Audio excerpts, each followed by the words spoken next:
This is Dan Jurgens, and if you want to have a good time, keep listening to the Krypton Report. Jason J. Lewis, the voice of Superman on Justice League Action. And you're listening to the Krypton Report. Look up in the sky at the birds, the planes.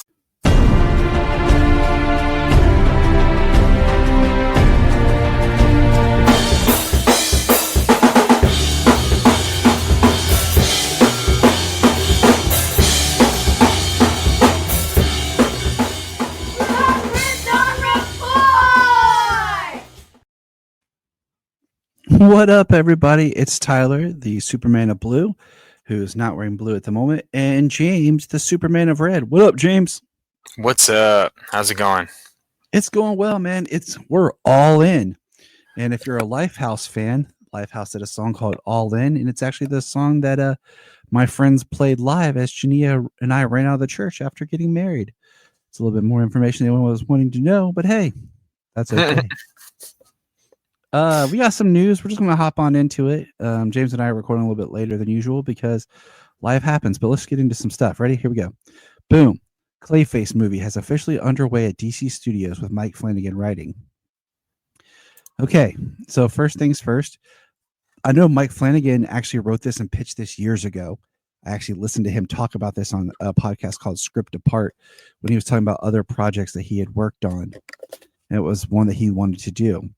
What I think is interesting is everyone talking about, is this going to be something in the Matt Reeves universe, or is it going to be in part of the DC studios? And my thought is, we'll just wait and see. Right.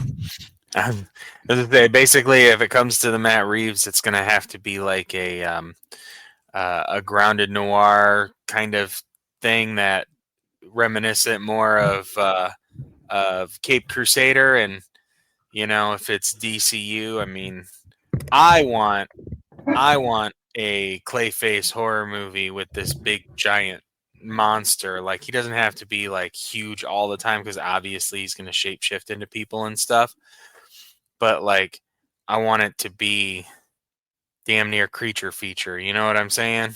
I know what you're saying. But yeah, I mean, it's going to be interesting. So, okay. I'm just kind of taking it as the grain of salt. And I mean, I'm excited and happy that they have put another project, have greenlit another project. So, and this one I think is going to go faster because, like I said, I know Mike Flanagan had worked on it before. And he had met with the previous DC producers a while back. So yeah, I don't know. I just as we move forward, we're going to see how many projects continue to be made and come out. Things that are announced that aren't scrapped. Things that are announced that you never hear from again. Well, speaking of that, it looks like the Swamp Thing movie might be on hold, or at least James Mangold's participation in it, because he had made a comment that after things that he had dealt with Dial of Destiny, it looks like he might not be doing Swamp Thing.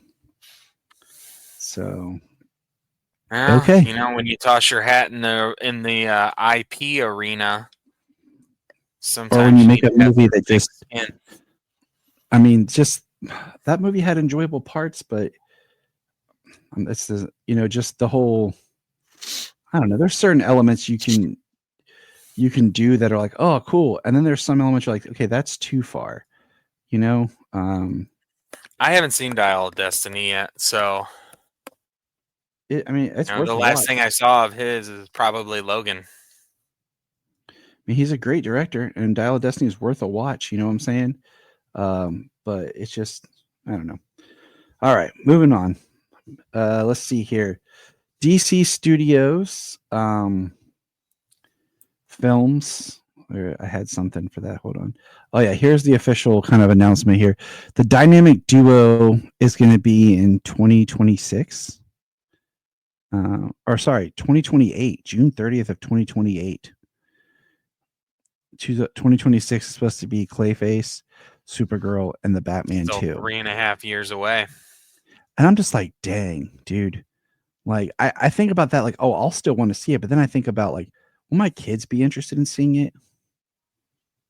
Like, I don't know. I just 2028, I'm thinking like, how old will I be? Holy crap. Yeah.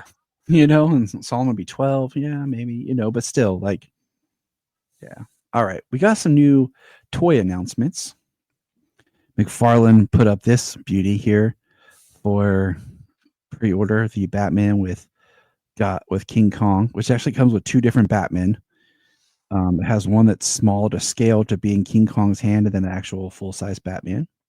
I'm waiting for the in Godzilla. That's the one I want. And then we got this beautiful puppy that I have to buy as soon as it goes on pre-order. Ooh, that's pretty. I love it. The Fleischer McFarlane Superman. It'll be part of, I guess, next year's line, as we are in the end of December. So Right. Yeah, that's gorgeous. I know. My wife to get it for me. Let's see here. What else? Oh yeah, and then here, some new Smallville pop figures. It's a very interesting time for these to come out. It's Doomsday from Smallville, which weirdly doesn't look too different from the Doomsday figure that I have in front of me. And then Clark here with the vest, which is the one that I need. The Kara one's not bad. Kara. I guess this would be Kara, because that's what they called her on the show, even though I prefer Kara. Yep, they called her Kara. She's Kara. So it's kind of we've talked about this before, the Lana, Lois, all that fun. Lois is always Lois, but then there's Lana, which, I mean, I guess if you look at the way it's written, it makes more sense. But I just don't like the sound of it. Nah, I've always pronounced it Lana. I know. Call me old fashioned. Just sometimes I just like the way things sound. You're like, oh, that sounds better. So I just, pop figures. Let's get some. Yeah. I don't have any of the original line, and those are three really cool ones. But the Doomsday, I'm actually pretty excited about. Doomsday. But I want all three of those for sure. All right. Let's see here. We got the announcement here for. Oh no, wait, that's not what I see. In April, we'll be getting. You can pre-order right now, but Superman and Lois, the fourth season on Blu-ray, will be coming in April. And Superman and Lois, the complete series on Blu-ray, which is cool, but I already own 2 of them, and I'm hoping to get season 2 on Blu-ray for Christmas. So I just pre-ordered season 4. Nice. Because I want my physical media. Yeah, that's one I have to pick up physical. I own all 4 seasons digitally, but I got to get the physical. Yeah, that's one show I double dipped on because I wanted to watch it and then I wanted the physical. Some cool stuff. Ultimately, I think it's worth it. Yeah, I do too. So here are our top episodes from last year. Now, we did switch to a different platform and everything that provided our podcast. But this is what it was telling me, and there's been some weird inconsistencies and stuff, but our top episode was the Godzilla vs. Kong versus the Justice League and the death of Clark Kent. This had Solomon on it for that. The next one was the ranking of Superman-based TV shows with our good friend Anthony Desiato. The first look at the Superman suit.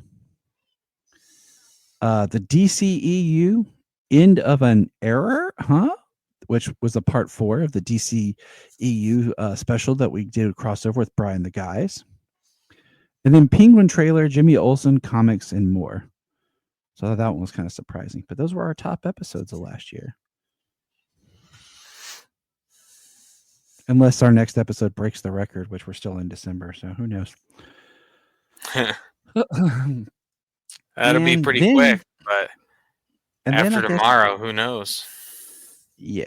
So we got the release of the Superman motion poster right here, the first official poster for Superman with music playing with it. Now, James, what was interesting about this music?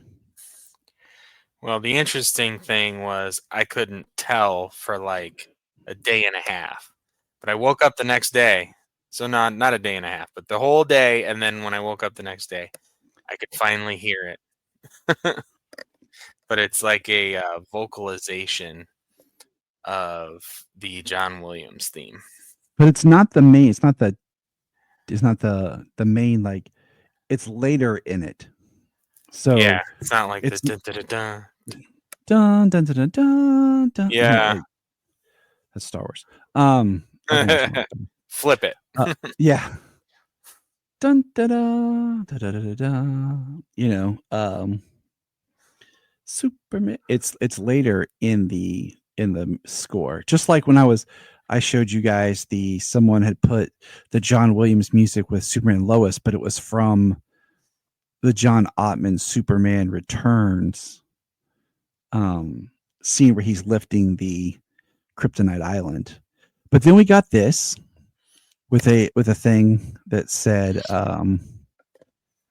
the trailer Thursday at 9 a.m., which is kind of crazy that it's 9 a.m. Eastern time. Because usually it's like 9 a.m. Pacific and then it'll be 12 for us. Yeah. But no, it's 6 a.m. there. James Gunn's an early riser. I guess so. I just feel bad for the guy because he now has to manage all these social medias. Like, he's got to make sure it drops on Blue Sky, Twitter, Threads, Instagram, all at the same time. Right. And this is our like first like poster image, like official thing here. That's cool. Yeah.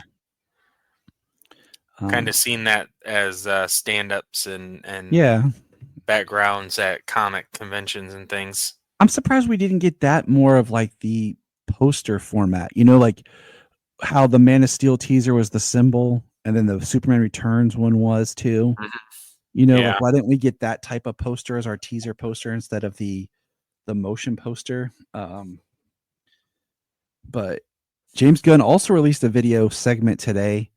That was him talking about inspiration of how this movie's about hope and how it's about, the kind of world and being a hero in the world when the world doesn't want that.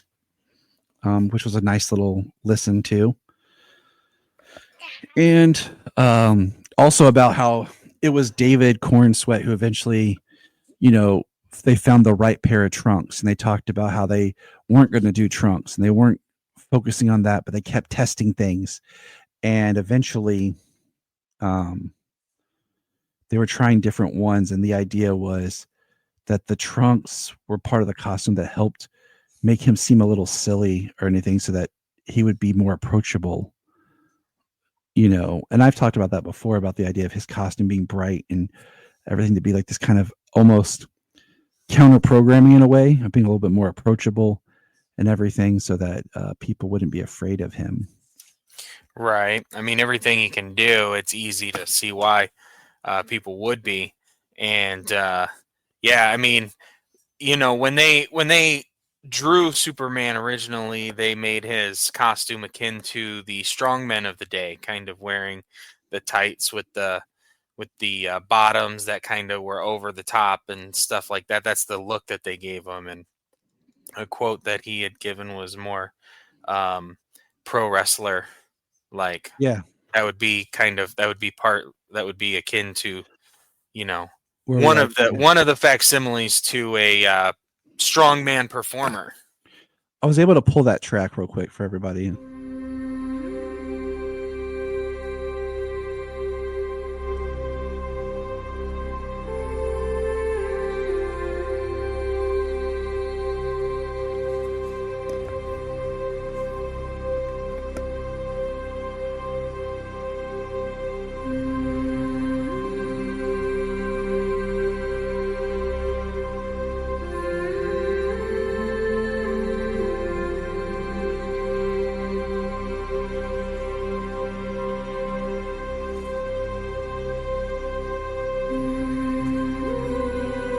Right here's where you can tell what it is. This is the spot that I finally heard it.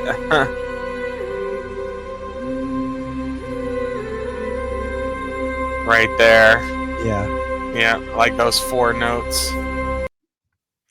So, what's interesting about it is it sounds like the John Williams score being done by Hans Zimmer. And you know what I'm saying? Like, because it's very unique in its sound. And then, yeah, so I'm excited when we get the trailer. And oh man, yeah. I can't wait. so, but all right. So that's the news. We went through it quick because we got stuff to talk about. Okay. So soon. We're getting that trailer so soon. All right. So we're going to talk about our episodes of Superboy, and James is going to talk here. He's going to lead us on Kryptonite Kill, Season 1, Episode 12. A kryptonite meteor falls in Abyss Abba and is sent to Schuster for study. It turns up in Clark's class on minerals. There, Clark feels the pain of kryptonite for the first time. And yeah, but so then we've got but Lex Luthor learns of its value as an energy source and takes a piece of it. He uses it to power a machine that can knock out lights all over the city and allow him to loot stores and banks. When Superboy stops him, Luthor gives the rock to his girlfriend on a necklace. When a fire breaks out in Luthor's dorm room during a date, Superboy attempts a rescue and is made powerless by the kryptonite. Now Luthor's evil may cause his own death. Luthor escapes the fire, leaving his girlfriend there to die. He sends Leo back in to get the necklace, and once the necklace is gone, Superboy returns to normal and escapes to bring Luthor to justice. Professor Peterson then gives Superboy the kryptonite in a lead box, and Superboy throws it into space. The only problem is there is one lone piece still attached to the necklace, flowing through capital city sewer systems, and could be found again. Dun dun dun. So this episode was cool. It's the first time kryptonite is introduced. It was cool seeing Clark really freak out when he starts to feel the effects of it for the first time. Yeah, the first time he feels it, like he falls down. He's practically choking. He's sweating. Like they don't make an extra big deal about, this is the first time he's ever felt something so painful. But it certainly knocks him out. And we get our appearance of old Lex Luthor, Scott Wells, and a very Zach Morris Lex Luthor. Yeah. As soon as he popped up, I said, "Oh, it's a douchey Lex episode." And do you see who directed this episode? Let's see. Jackie Cooper. Yeah, Perry White himself. Yeah. Getting that interview when God spoke to Moses. So yeah, that's that's pretty cool. But yeah, just the introduction of kryptonite, like you said, it puts him down, and yeah, it's funny to watch Lex dive after the necklace and it go into the sewer drain, him dive into a big old puddle. Yep. It is pretty funny though. So, all right. What's our next episode, Sir James? So our next episode is actually part 1 of a 2-parter. It's Revenge of the Alien, part 1. The alien from the Alien Solution escapes after a thief steals the canister containing him. He wants revenge on Superboy for destroying his collection of warrior bodies. The alien possesses a policeman and stalks the Boy of Steel. When he attacks Superboy at an agricultural center, he accidentally kills the body of the policeman he's possessing, and in the process, he hurts Superboy.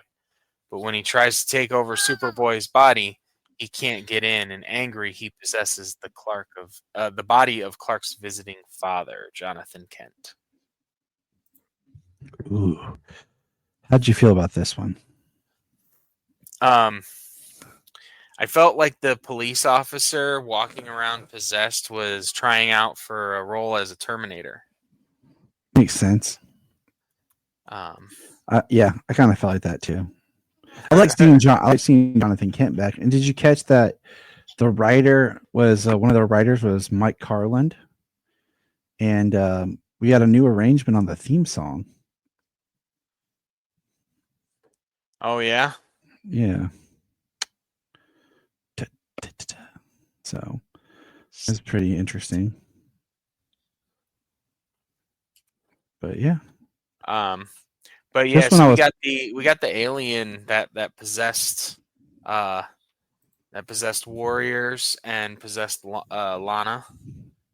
The pink smoke alien that he trapped in a canister is back. Pink smoke. Yeah, I mean that's what he was. He was a pink aura, but Superboy breathed him in like smoke. Blew him into a canister like smoke.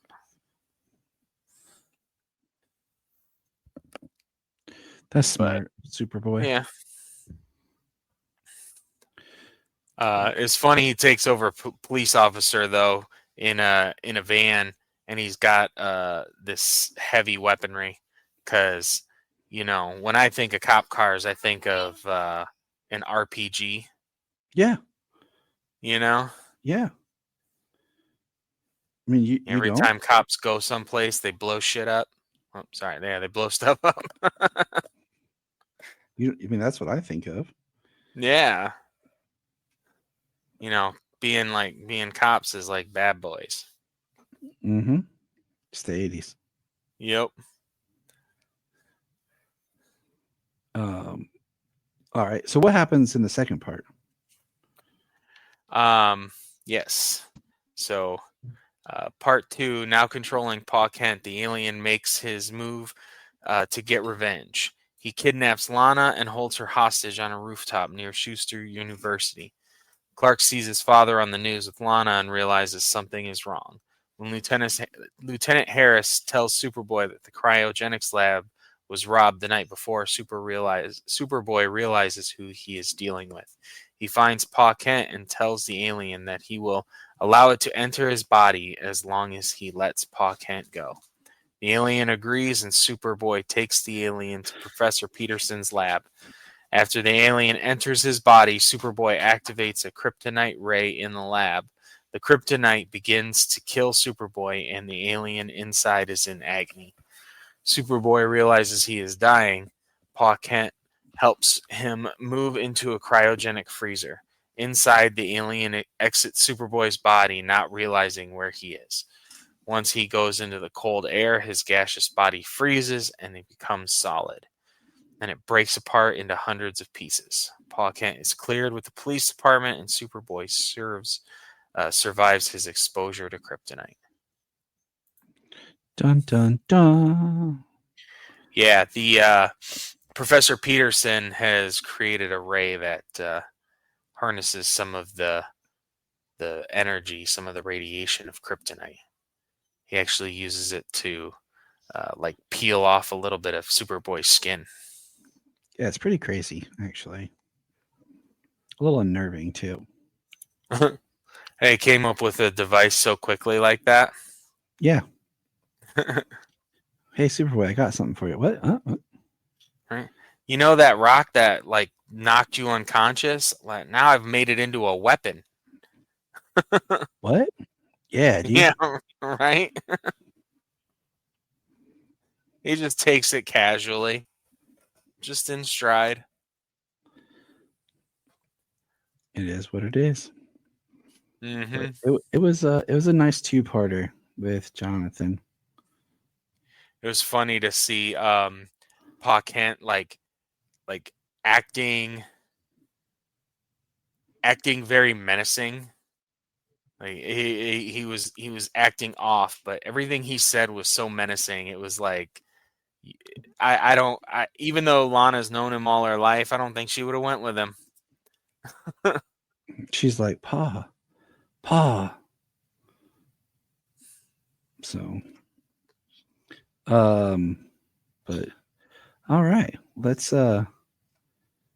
get into this here. We got some comics. Go a good things to talk about was the comics, but we're gonna start with one particular. So let me pull something up here.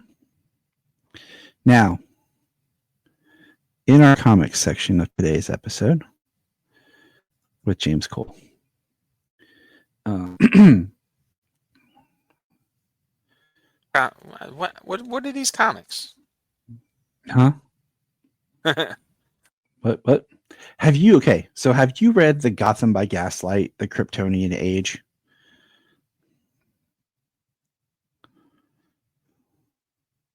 Have you read the Kryptonian Age for Gotham by Gaslight? I am, I believe, 2 issues behind. If the last issue has come out yet. Yeah, it has. Okay, then yeah, I think I'm 2 issues behind on that one. Okay. So I started it. All right.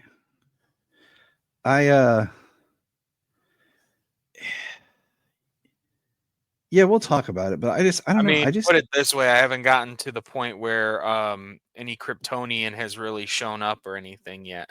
I don't know. I'm not a fan. I was excited about it, and I just don't like really what's happened with it.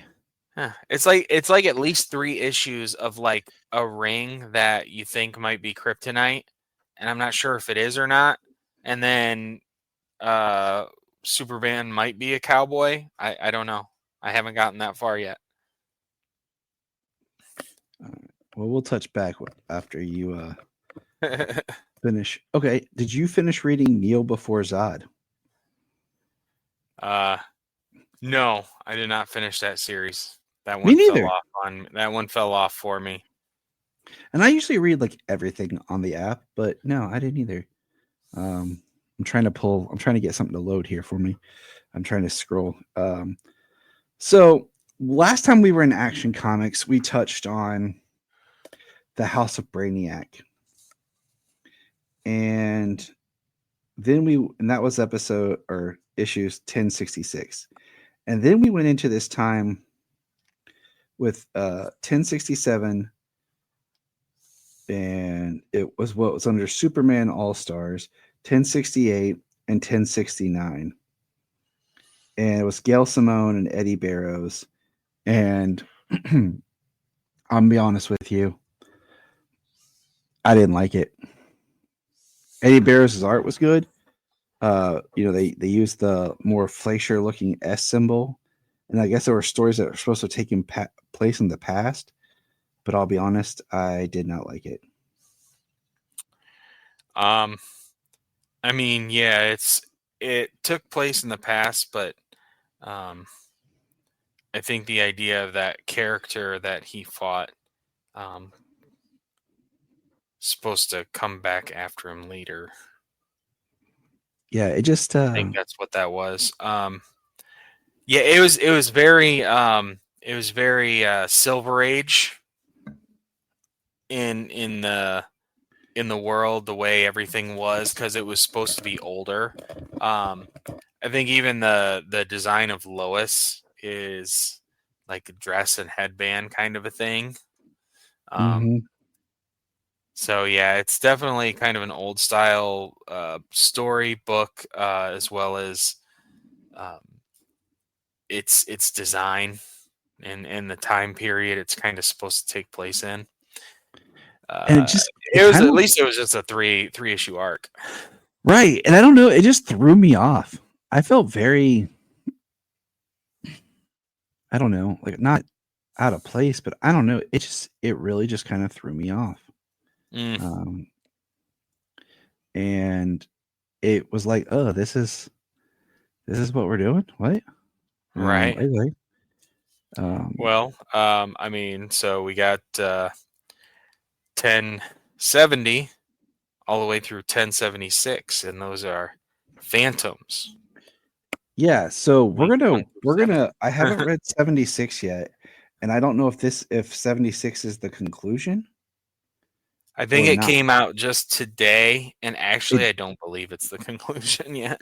So we're gonna wait because it's an ongoing now weekly book, and we're gonna look at that in January because it is one continual story. So as far as action comics now, I'm kind of trying to stay back because that starts the all in, which we're getting to.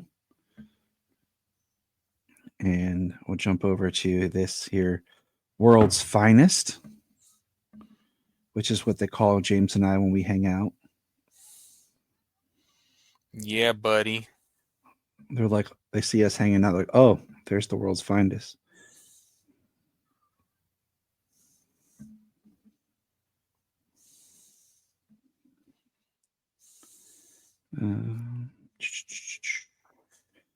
Wish it would load faster, but yeah. So we have issue 30 and 31, which then 32 and 33.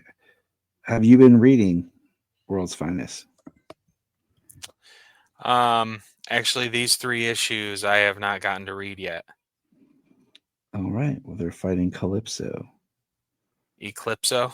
Yep, I just said Calypso. Yay. I need sleep. Man, I feel that. Okay. Last one I read for that was World's Finest, the Trinity's first adventure revealed. Yep. So what did you think of that book? Let's talk about that one. Because that's really right before we jump into the all in, because even though the next issue, I thought this was a cool story because the art was good. Yeah. I like that Robin's a part of things. And like it's Robin like in his shorts. Death in Paradise. And they're brought here because there's been a murder on Themyscira. And how it's just interesting because they talk about men setting foot there and Superman like the whole time is just like hovering. Yeah, he doesn't walk around. So that he's not setting foot on Themyscira.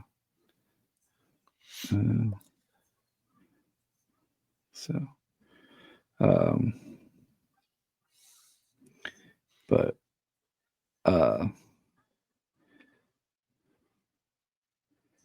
it's Prometheus they fight with the Prometheus flame.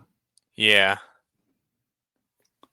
I like when they have the idea that it's Paradise Island, but it also is the doorway to the underworld. Yeah.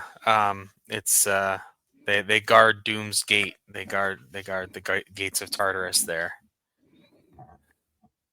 So that's always a good one. Like storyline. Yeah. This book never lets down. But now, okay, so that's kind of the quick catch up because now we are all in. Yes, all in. And now we're in the all in era. And have you read, first of all, as we get into this, actually let's get into it, the all in special, which is the main book we're here to talk about. And you're like, just one book, Tyler? Well, yes. Because this is a dense book. It's I have read it twice, and I still feel like I need to read it again. Well, so I mean, basically, when somebody asked me like kind of what this whole thing was about, and I mean, I broke it down into Darkseid forced the Spectre to to merge with him because he needed to kind of know something, and kind of figuring that he is this antithesis, this dark opposite that must exist. He's like a He was pillar of eventually, reality. yeah, he's like a pillar of reality, and based off of, I forget exactly how it happened, but when they stopped him, or when he ultimately ended things himself, maybe it was there was a miracle machine involved. Yeah, he builds a miracle machine.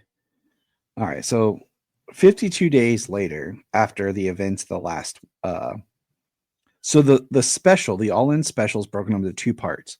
The first part is Alpha. And I love the art in this. Yes.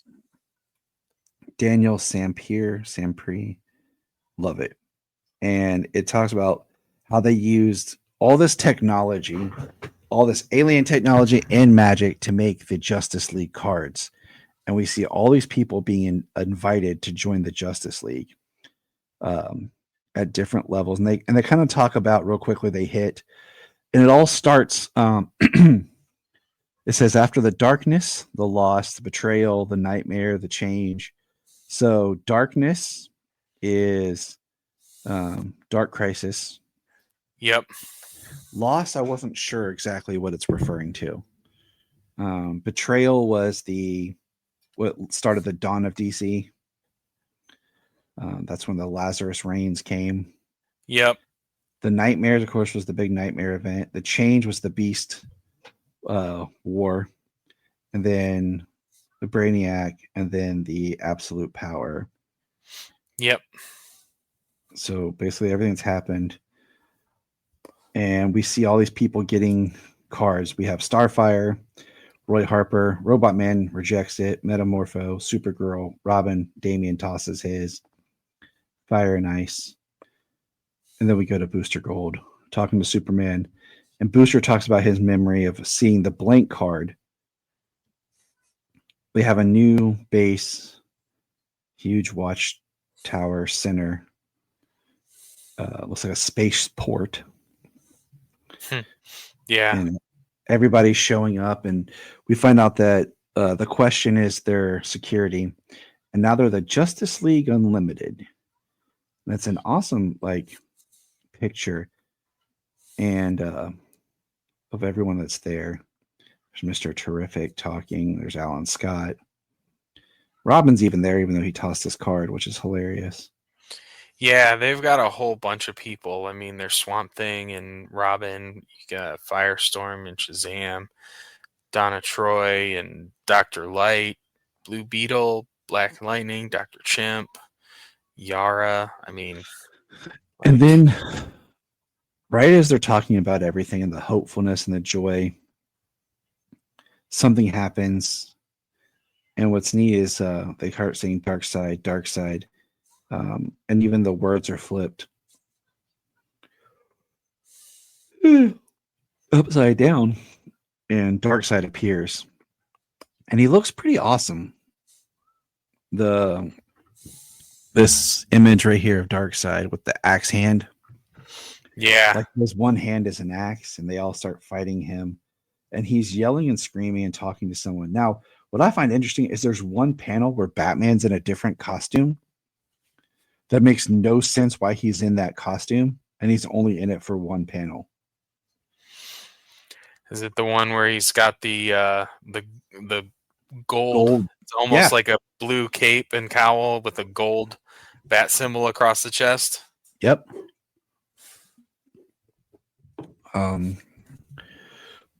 So they're fighting Darkseid. You have Zatanna working. Superman tries to stop the Omega beam so they shoot at him. And then there's a lot of crazy machinations going on with magic and everything right here. And they have a portal, and you see Darkseid talking, and you hear a boom tune, and they're like, "Is Darkseid dead?" No, he's gone. And he's like, everyone return to your stations. We have our first mission. And it says later, Orion shows up, talks about Darkseid that he's missing. That blank membership card now has Darkseid's Omega symbol. And they talk about the Elseworld, which was like the Alpha world. And then this is the most holy crap sentence you could probably ever see in a comic. And I'll read it. After Perpetua and the Darkest Night defeated our timeline was restored and we detected new worlds in the multiverse. When we first discovered this Alpha world, we couldn't see into it, but we were able to deduce that it was a primordial state and unfinished, close to our vibrational pattern, but new. And now it has changed. It is now a finished world that radiates the same kind of energy as Darkseid. And then they start talking about how the Omniverse was restored and all this, and just kind of like, hey, we're catching you up on all the crises that's happened and where we are. And yeah, like you remember this that came about like a long time ago when we did like Infinite Frontier. Like we're gonna kind of dip back into that idea. And then basically they say that only a time traveler can go there. This rip of reality. And they send Booster Gold with Skeets. He gets there. There's no Skeets.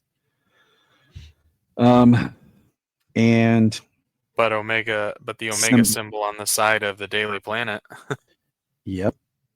And what do you call it? He can't get home, and then we get this thing where like he says that ring, and it's like it looks like a Legion ring, but with like Darkseid Legion ring. And then we hear, oh no, I finally have an army. And then we get a page of like my Legion. And it looks like Legionnaires, but are Darkseid Legionnaires. And then it's the all-in special #1 Omega. And then the artwork changes. And this is 52 days earlier. And this is when we start learning about him making the miracle machine, and Darkseid has to sacrifice his blood. So he cuts off his hand. As you do, right, James? Yeah. When you sacrifice blood, you have to chop off an entire limb. Otherwise, blood sacrifices don't work. What do you call it? And then he has more blood. He sacrifices who? Calabac. Tosses him in and sacrifices him. When we see Calabac, we see Grail. He punches the stump through Calabac and kills him and throws him in to get more of his blood into the miracle machine. And then he just goes on a rampage. We see him, it says he's through hell. And we see him just blazing through, destroying. I will not stop until you give him to me. He wants the Spectre. Then he's blazing through heaven. Then the dark side of the moon, where he goes and he annihilates Eclipso. I mean, he destroys him. And then through that, he's able to bound Corrigan. And then he talks about the request ends, the quintessence. I have a miracle machine. And you start having like the Phantom Stranger and others are popping out begging Darkseid not to do this. But then he bonds. He says, please, Euxis, stop. And he bonds. And when he does that is when he appears with the Justice League, and the Spectre is battling him the whole time on the inside. And he talks about how things should be. We see, he says, I can see every fight I would have. I see that he is right, the Spectre, the role of mine. It would always be. And we see like Doomsday, Ares, and Necron. And it says, Darkseid ends. Thank you. And it happens, and I end. And this is where he creates his world, a world where heroes are born of facing greater odds. Instead of being raised in paradise, they are raised in hell. And we see the absolute Wonder Woman. where all their advantages are gone, where are the small chaos rather than the system. There's Batman, a world where hope is the underdog, where it is the villain, the opposing force, and where it will have to burn brighter than ever to survive it all. And there's Superman, in a universe that exists out of time and space, hidden as the trump. The truth was hidden from me, its timeline completing yet still solidifying. And then we kind of get that same thing with Booster again. And then that's the special. So what do you think, man? I mean, it's a lot, but it's really cool because they did talk about how I do remember back when Infinite Frontier had started up and the multiverse was kind of open and totally open again, and they were supposed to be able to but the vibrations were different. Like Flash couldn't go to the worlds like he could before. And there were some things going on, and they did speak of like a world out there. They talked about that a world out there is very similar to theirs. But that's really like the last that we could the last that we heard of it in any real sense. So it was kind of almost like discarded, almost gone. You know what I mean? Yeah. Out the back of your mind. And so for them to bring that back around to kind of, that's the birthplace of Darkseid's Omega universe. I mean, that's pretty cool, actually. I mean, just to be able to bring it back around like that, use something they've brought up. So, getting to see the heroes who they're supposed to kind of be. They're supposed to have the heart of the characters that we know of, the characters that we love. They're supposed to have that same heart, but in a world that's, opposing them at every turn. Have you read Absolute Batman and Wonder Woman? Yes, I read issue 1 of each. I know issue 2 of Batman just dropped today, and I haven't had a chance to read part 2. All in. Yeah. What's funny is this all in poster here, the Flash right here, because then they changed the Flash's costume, and I don't like the new costume. There's a lot of black in it. What do you think of just overall thoughts and feelings towards Absolute Wonder Woman and Absolute Batman?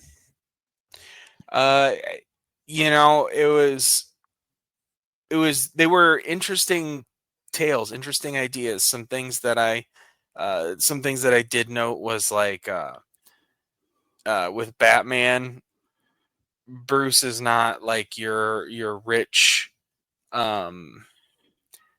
kid who has all these advantages and everything. He's a little different, seems almost darker and a little more violent than we even know him as, but also when Alfred's observing him, he talks about how the planning and the strategy he implies he implores on his actions and his missions leaves people, not like he doesn't kill people. When it comes down to it, he tries to avoid that at all costs and stuff. So the bits of the heart of the character, that we know of. And then Wonder Woman, I still need to see where it kind of goes. Like we get so little of Wonder Woman. It's in that one, it's really all her past. Kind of like the idea of her being taken from Hippolyta, where Apollo takes her from Hippolyta, banishes her, the baby, to Tartarus, to the underworld with Circe, and Cersei raises her where the word Amazon has been banished, has been abolished. It's kind of like the sigil in Agatha all along on Yeah. Billy when he tries to talk. Like you try to say Amazons and it doesn't come out, that kind of thing. But she raises her, and it's funny because she kind of like, well, a baby won't be able to survive here, and it kind of did the Hercules killing a snake in its crib kind of allegory, with a snake coming up to baby Diana and her like strangling it out or whatever she did. Oh, snap.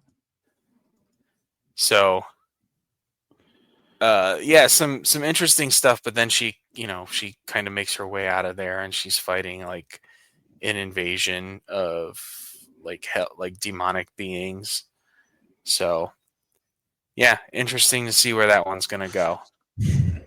Yeah, I kind of can't wait till the first 6 issues, like the first arc is done, to really kind of get a feel of the characters. Because right now it's like, okay, this is absolute Wonder Woman, but it doesn't feel like it's Wonder Woman just yet. I'm more interested in like the stories where Wonder Woman's daughter Trinity is coming into play, as she's now supposed to be like in our continuity. But like there's been all these stories of like her being raised and hidden in the background with John and Damien. Yeah. So I'm really curious, like when Trinity actually officially shows up. Are we going to get like a new Trinity book? Like that's, the because like John Kent right now is not in really any book. He's not really being done in anything right now. Yeah, no, issue 2 just came out on Titans. I haven't had a chance to read that, but I know he was in that book for a little bit, but now I haven't seen him anywhere. All right. So the last book we're going to discuss, and then we'll just kind of talk a little openly, is Superman. Number 19, All In. Which is the first issue of Superman All In, with Superman on the cover with Superwoman. And it says legacy number is 862. It says the end. And we see fire and the shield and a hand with chains at the end of time. It says the many deaths of Doomsday. Joshua Williamson, writer, Dan Mora, artist. And then we go back to Metropolis, and Lois is editor. And what I think is funny is Dan Mora drew himself as a typist in the Daily Planet. Oh, nice. But we see Lois. She ducks into a broom closet where there's Clark already. They look at each other. We get 2 different shirt rips, and they're both zooming out past Cat and Lombard, and they're flying. And we have no idea what's happened.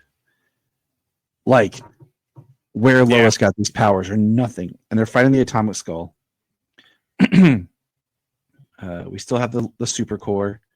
We have bearded Lex Luthor, who still has no memory of who he was, hanging out with his daughter and Since what he was doing. Brainiac. Yeah, and what he was doing. And she shows him a video of himself, like, "I'll kill you, Superman," or whatever, in a mech suit and everything, looking like maniacal. The art on that was pretty great.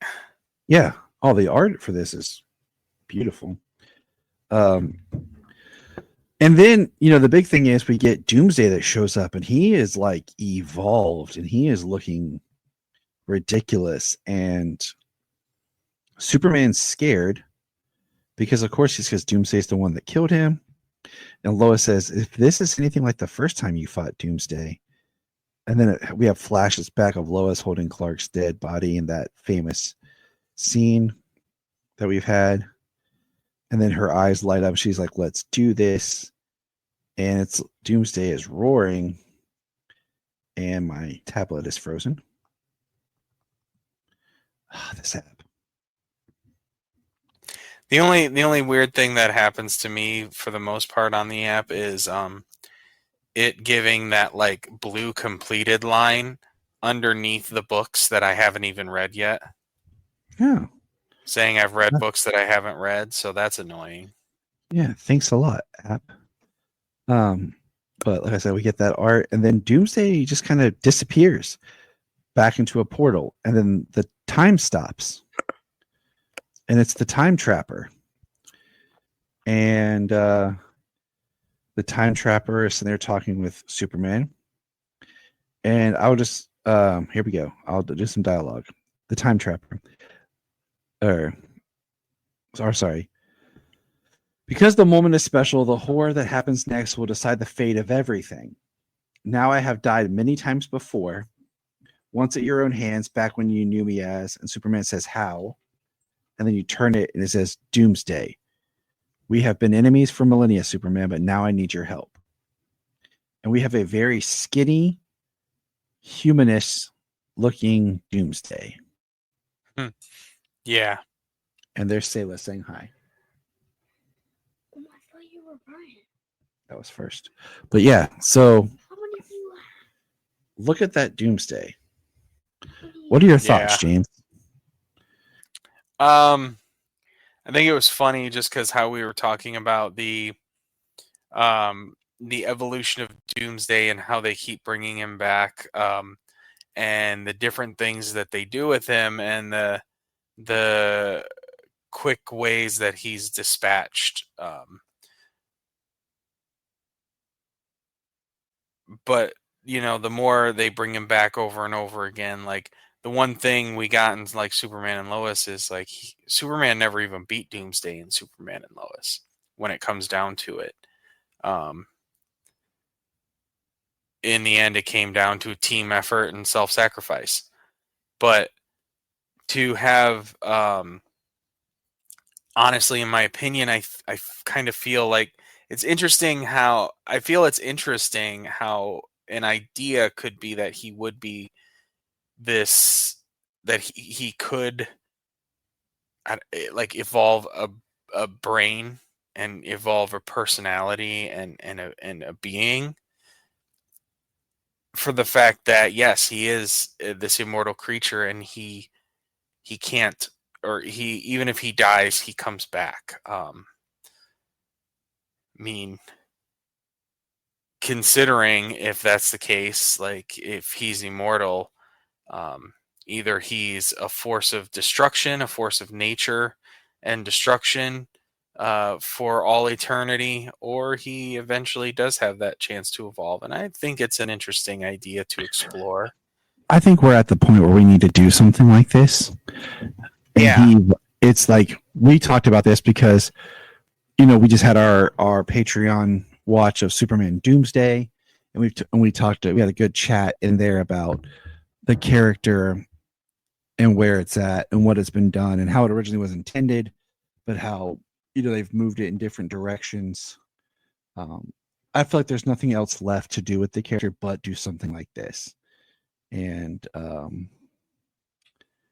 that's really interesting to explore. I was curious as to what we were going to do with Doomsday coming back. I know I'm interested in like the Superman of Hell, Bloodwind, and I thought that might have something to do with it, because we knew like Doomsday was trying to break his way out of hell and everything. So to see Doomsday like right out front in the first issue, and then have this twist of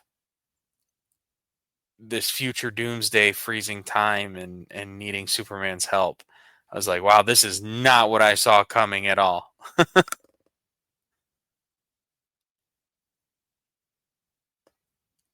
So I can't wait to see the next issue, which I'm hoping comes out next week on the app. Same like here. Feels like it's time. And the last page says, coming to Superman and DC All In. How did Lois Lane get her superpowers? What sinister secret does the Time Trapper hold? When will strike a future of horrors? And good luck beating this guy. So I'm interested to see what's going to happen with this character and this book and with Lois back as Superwoman, because I did just for fun read the Rebirth with where Lois Lane was Superwoman for an issue. Okay. Just kind of like stepping back into what that was. And I kind of like, it is interesting because we talked about how the super family had gotten so big, and now we have another member of the super family. Well, now we got a whole super family to be able to face off against the Doomsday. So we have Superman of China. Okay, I'm typing this. Superman, John, which I hate that he's not Superboy. We have Superboy, Connor, who should have his own title, his own code name, I mean. The twins, Mm-hmm. Supergirl, Power Girl, Yep. Superwoman, Lois Lane. Steel, and Natalie, and maybe Mon-El. And maybe Lana with the And Lana, Superman yeah. energy powers, the Superwoman Lana energy Lane. powers. So 1, 2, 3, 4, 5, 6, 7, 8, 9, 10, 11, 12, 13, potentially 13 members of the super family. That's a lot of power for someone who's supposed to be the last Kryptonian. You know what I'm saying? Like, they're great characters, but I really feel like we needed to spread some things out. But I'm excited with this book, but that's where we're at tonight, folks. James and I keeping it all in. They are spread out for the moment. I mean, like I said, we don't know where John is. We'll discuss that more next time because of what happens in the Action Comics run that we'll talk about next month. That is where we do have like at least 3 teams, 3 groups of people, 3 stories running concurrently. Yep, and I'd rather wait till that's completed. So I have that slated for next month. So hopefully that storyline is done. So, but yeah, so that's it for now. We're all in on the books. I'm kind of reading all of them as they come each month, since All In is an initiative to jump in. I'm kind of reading each book now as on the app. I read all of them. Yeah, so. I've read Batman. I've read Green Lantern. I've read Birds of Prey. I'm really excited for Justice League Unlimited and New Gods when those come out. Yeah, I'm excited to read. I'm reading those.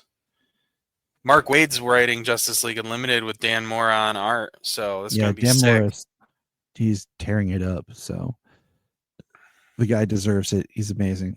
But yeah, it's going to be a pretty great book, I feel, as well as the art is just that's great. All right, everybody, get ready for our next episode. Will be our final episode of the year. And until then, and it's going to be a doozy. Yes, it is. Look up in the sky! Thank you for joining us today on the Krypton Report. We ask that you check out our social media. We have a YouTube where we do YouTube specials. You can check out our dollar Patreon, like we talked about, where we do specials. Check the QR code here. And don't forget to like and subscribe. Follow us on X and all other social media. I am Brian Peters, the creator and host of Gravely Amusing. For the past 30 years, I've studied the history of gods and monsters in pop culture and our world. As a student of theology and history, I've tried to understand evil and its impact on us. As a writer, I've tried to share this knowledge. As a comedian, I've tried to make people laugh as I do it. But as a man-child, I'm still that scared 7-year-old boy. Join me as I share the history of horror and sci-fi, discuss classic and modern pop culture, and share a creepy story or two. This podcast may scare you, it may horrify you, or it may leave you gravely amused. Listen to Gravely Amusing on Apple Podcasts, Spotify, iHeartRadio, and wherever podcasts are found. Follow us on Twitter at @gravely_amusing or on TikTok @gravely amusing. Look up in the sky.